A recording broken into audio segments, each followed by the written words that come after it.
Tabii.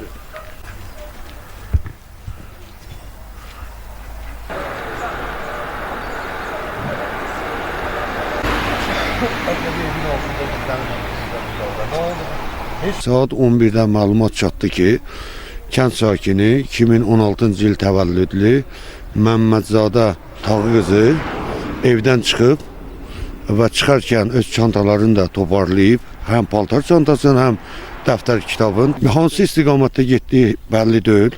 Çünki onu dəqiqləşdirə bilmirik ki, hansı istiqamətdə gedib. Çünki bir neçə kameralar yoxlanılıb, orada öz əksini tapmır. Onun hər hansı bir ərazidən keçməsi öz əksini tapmır. Sonuncu onu kim görüb? Sonuncu olaraq bacısı deyir ki, evdən çıxandan 15 dəqiqə sonra mən arxasınca qaçdım.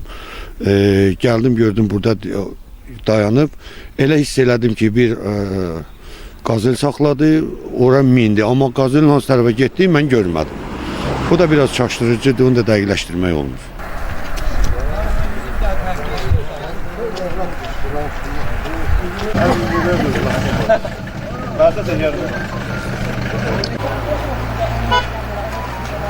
Salı bulayım yanında.